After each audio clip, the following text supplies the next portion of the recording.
Yang jelas XTC tidak tahu bahwa dia adalah anggota XTC. Yang jelas kami setelah kami coba cross check bukan sama sekali. Kalau yang namanya alias Peron itu? Juga bukan. Kalau Eki itu waktu klarifikasi dengan Ketua XTC Alfian Batak itu mengakui bahwa Eki ini memang anggotanya dari XTC 04 Sumber. Ya, untuk meluruskan berita yang nggak benar ini harus diluruskan.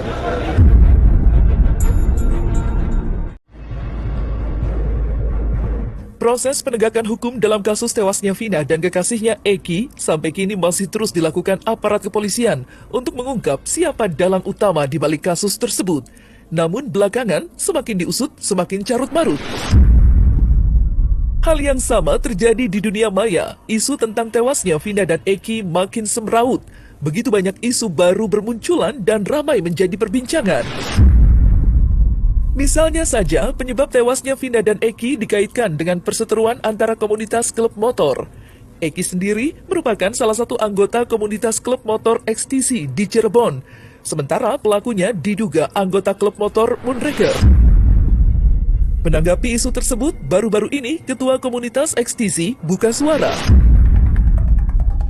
Pada tahun 2016 itu sebetulnya XTC sedang gencar-gencarnya melakukan hubungan dengan organisasi lainnya yang dianggap rival, yang dianggap sering oleh masyarakat itu sering berperang dan lain sebagainya. Kita sedang mencoba menjalin dan melakukan kerjasama dengan organisasi-organisasi lain. Contoh dengan Moonraker, dengan GBR, atau bahkan dengan Konak gitu. Kita lakukan upaya untuk kerjasama untuk menghindari hal-hal yang dipandang memang sangat berbahaya di jalanan seperti itu.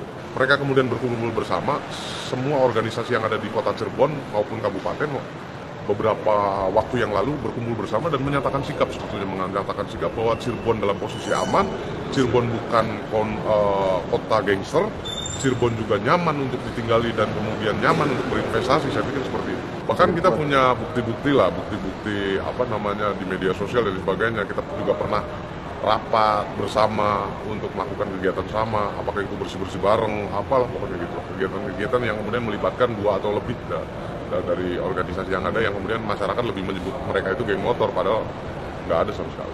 Biasanya kita akan konfirmasi ke organisasi yang lain yang memang mungkin ada sedikit mungkin clash gitu kan, atau ribut-ribut di jalan dan sebagainya. Kita langsung ke top manajemennya atau leadernya atau pemimpinnya itu, kita kemudian konfirmasi ini ada masalah apa, segera kemudian kita pertemukan dan kemudian kita upayakan untuk dilakukan perdamaian di situ dan selesai di situ. Untuk kemudian biasanya ketika ada terjadi seperti itu dalam waktu dekat itu pasti kita akan melakukan kegiatan bersama untuk mencegah hal-hal yang tidak kita inginkan seperti itu. Yang jelas XTC tidak tahu bahwa dia adalah anggota XTC. Yang jelas kami setelah kami coba cross check bukan sama sekali.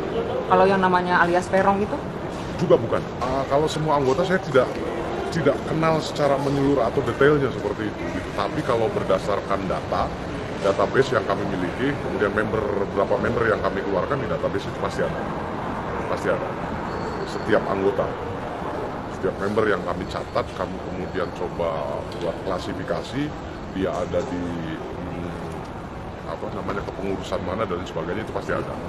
Tapi kalau simpatisan, orang yang hanya suka pakai jaket XTC kemudian ikut-ikutan gabung, tapi dia kemudian tidak taat aturan organisasi dan lain sebagainya, dia hanya sebatas simpatisan, ya kami nggak tahu. Yang pertama, memang organisasi kami berbelasungkawa atas meninggalnya salah satu member kami yang kemudian telah diputuskan oleh pihak pengadilan bahwa terduga pelaku yang kemudian jadi terpidana ini sudah 8 orang.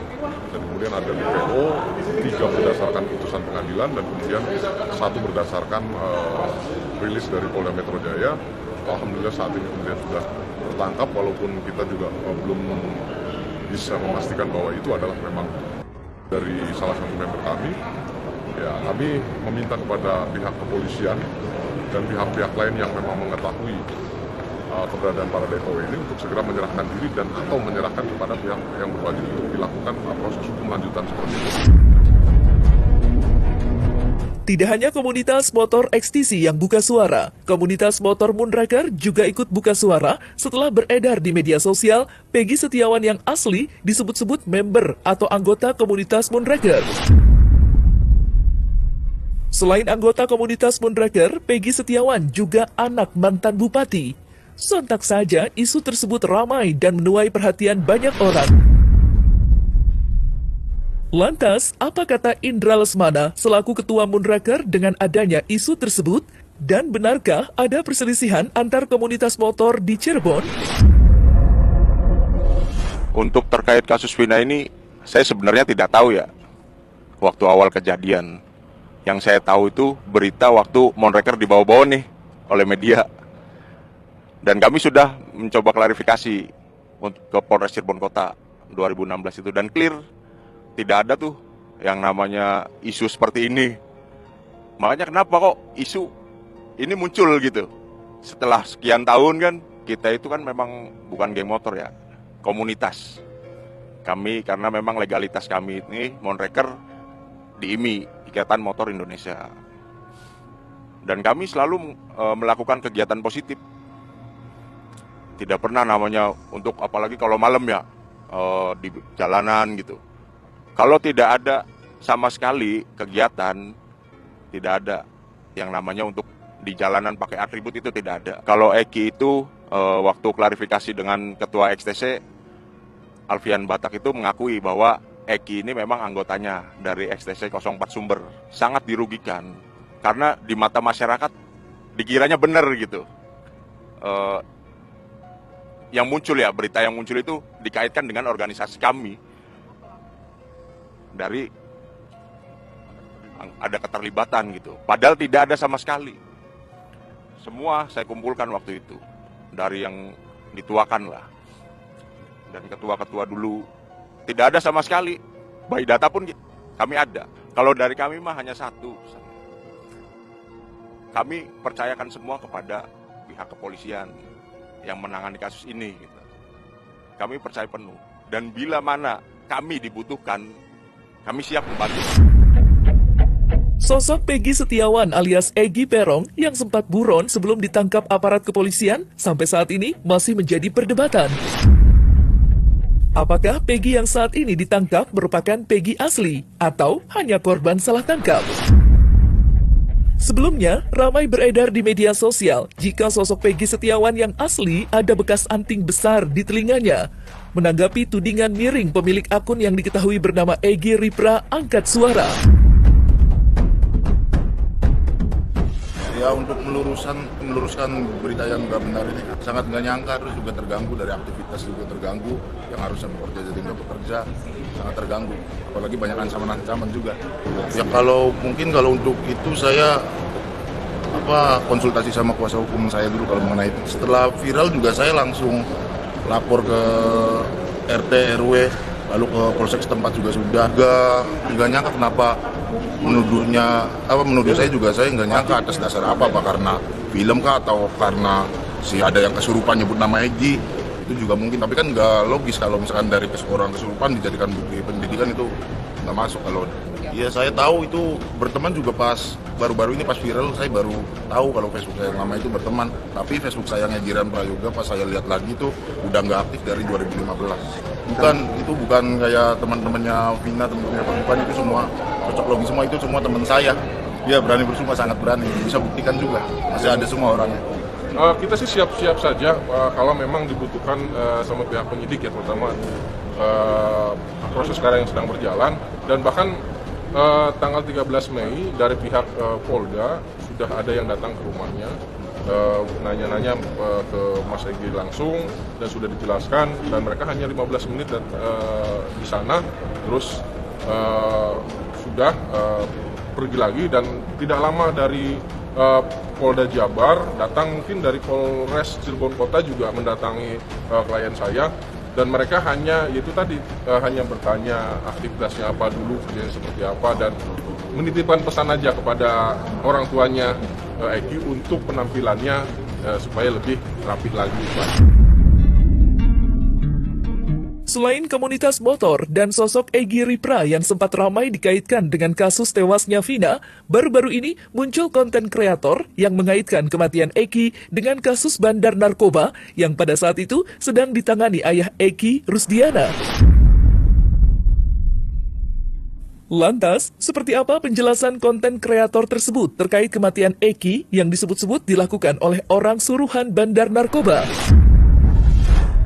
Rusdiana, bapaknya Egy, 2010, 11, 12, 3 sampai 16 itu sedang mengurusi Merinding Bulu Kudus. Saya sedang menangani kasus yang namanya bubuk melalui kapal besar, diketahui oleh anaknya Egy.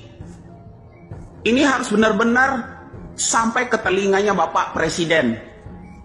Usut Kapolri pada tahun 2010 sampai 2016 lalu itu dipanggil kembali, seharusnya dia mengetahui itu. Seorang orang tua Egy ini posisinya terjepit. Bandar itu sasarannya adalah Egy. Atas suruhan bandarlah anak-anak geng itu menghabisi yang namanya Egy. Ya, tidak ada unsur soal-soal Linda atau yang namanya Pina, dendam, dan sebagainya. Tidak. Si bandar sangat dekat sama orang yang belum lama ini ketangkap di supermarket sedang membeli celana yang berjenggot. Kalian perhatikan, saya memperhatikan itu ya. Setiap ada postingan di media sosial ini, selalu ada orang itu di depan pakai kamera. Orang yang berjenggot itu. Itulah salah satu orang kuncinya. Saya bukan fitnah. Ya, saya bukan fitnah itu ya. Salah satu kuncinya adalah orang yang berjenggot itu. Mari, Polri jangan tuli, kejaksaan jangan tuli. Tolong orang itu diinterogasi. Dialah tahu kunci yang namanya seorang bandar yang membayar anak-anak itu.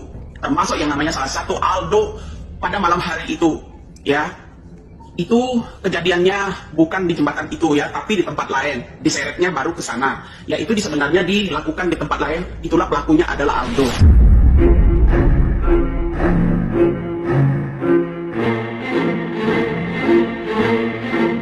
Nah, selesai sudah Cumi Lovers, saksikan terus Cumi Cam In-Depth, kabar lengkap, mendalam, dan akurat dari narasumber terpercaya. Dan jangan lupa untuk like, subscribe, dan juga share channel YouTube Cumi Cumi.